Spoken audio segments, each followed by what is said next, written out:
Soil is the literal foundation for much of life, yet we treat soil like, well, like dirt. Maybe that's because, most of the time, soil takes care of itself. Decomposing plants and animals and degrading bedrock produce new soil at roughly the same pace that wind and water erode it away, but this balance between soil formation and erosion is easily tipped.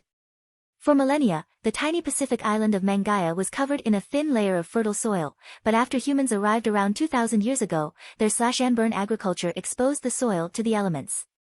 Over several centuries, rain and wind swept virtually all the nutrient-rich topsoil from Mangaia's hillsides and concentrated it in just a few arable valleys, which people viciously fought over. With less land to grow crops, people resorted to alternative food sources like rats, and even each other. We're doing the same thing throughout the world today, not the part where we eat each other, but the part where we farm the soil away. That's because we make for agriculture by clearing away deep-rooted native vegetation and use hoes, plows, and tractors to loosen the soil, making it easier for wind and rain to sweep away.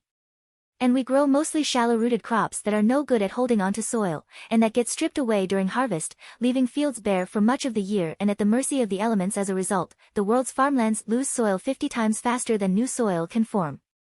That extra erosion adds up to about 8 billion pickup trucks of soil moved annually from fields to places like the bottoms of rivers and behind dams, which are less convenient for farming.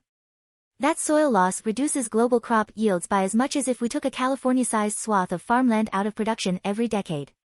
Fortunately, we know how to bring erosion back into balance with the rate at which soil forms, plow less often, and after harvest, leave plant parts behind or plant so-called cover crops to, well, cover the soil as protection against water and wind. We can also incorporate trees or native plants that keep soil in place year-round. Putting strategies like these in place can cut erosion by as much as 95%, helping keep crop yields high in the long run. But in the present, they can hurt yields, because adding other vegetation to farm fields means less room for crops. As a result, we've been slow to make these soil-saving strategies the norm. If we can't keep the farmable soil on our farms, human civilization won't immediately implode, but we might end up fighting over the patches of land where that soil ends up, like the Mangaeans, but on much, much bigger islands.